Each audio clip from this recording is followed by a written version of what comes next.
میں نے جیسے بتایا کہ امام ربانی مجد الفسانی رحمۃ اللہ علیہ کے دور میں حضرت نے چند خرابیاں دیکھی تو فرمایا کہ مولود کا دروازہ بند کرو گے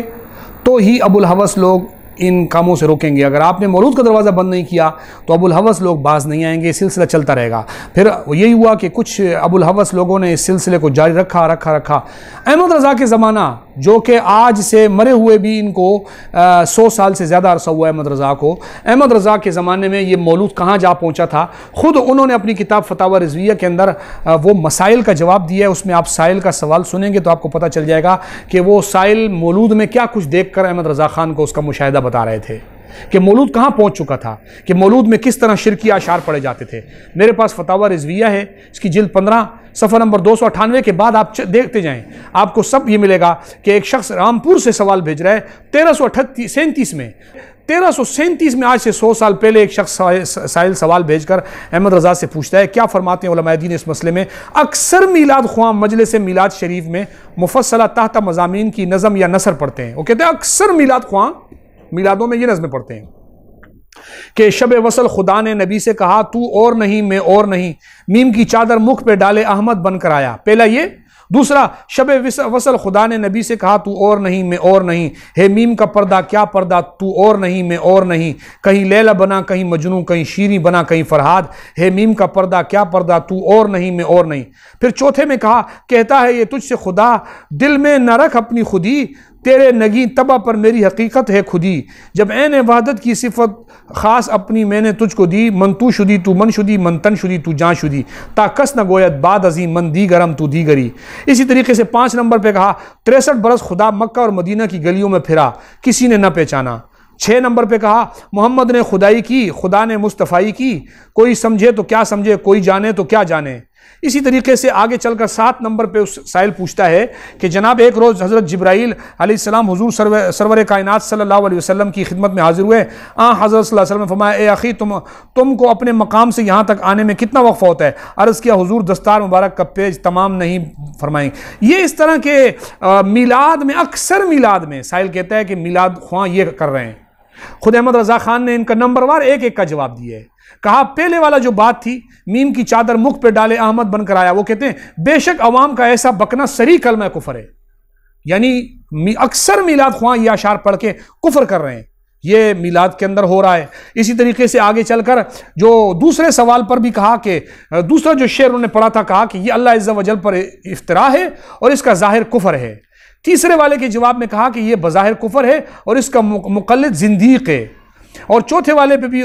اسی طرح کہا کہ جناب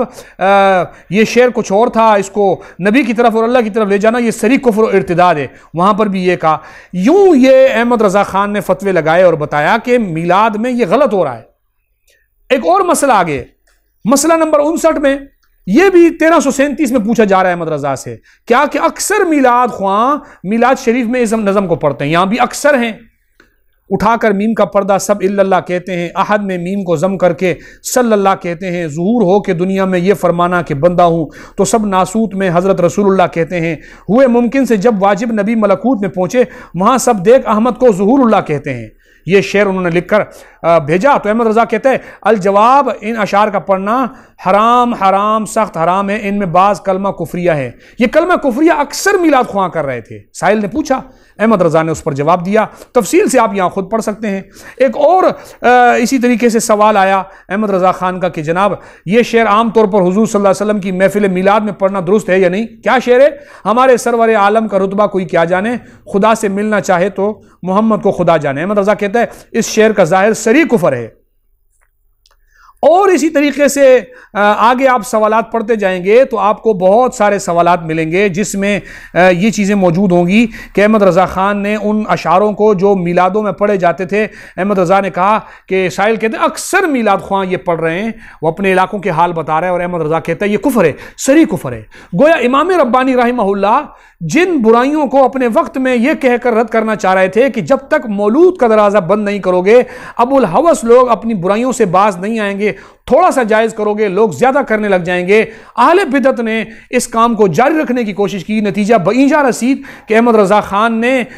جو ہے فتاوی رضویہ میں ان پر کفر کے فتوے لگائے جو لوگ میلاد کے نام پر کفر بکتے تھے، میلاد کے جلسوں میں، اور اکثر لوگ ایسا کرتے تھے۔ گویا یہ برائیاں ختم نہیں ہوئی۔ اب جناب لوگ بریلوی کہتے ہیں کہ جی برائیاں نکالو، مروجہ میلاد کو نہ بند کرو۔ ٹھیک ہے بھائی، آپ ان سے یہ پوچھو یہ کون سا فرض اور واجب ہے کہ جس کا کرنا اتنا لازمی ہے؟ ایک مباح اور بدعت حسنہ جس کو آپ کہہ رہے ہو، اور اس کی آڑ میں اتنی بدعات ہو رہی ہیں، اتنے کفریات بکے جا رہے ہیں، تو آپ ان کفریات کو روکنے کے لیے آپ کہتے ہو اس کو بند نہ کرو، جبکہ امت کے اندر مرضوں کو شناخت کرنے والے اور مرضوں کی تشخیص کر کے ان کے خاتمہ کرنے والے جو بزرگ تھے، امام ربانی جیسے، جنہوں نے 1000 صدیوں کے بیماروں کا علاج بتا دیا، وہ علاج بتا کے گئے تھے کہ مولود جب تک بند نہیں ہوگا ابو الہوس لوگ ان برائیوں سے باز نہیں آئیں گے۔ احمد رضا نے اس برائیوں کو مزید لکھ کر بتایا کہ اتنا کچھ پہنچ چکا ہے،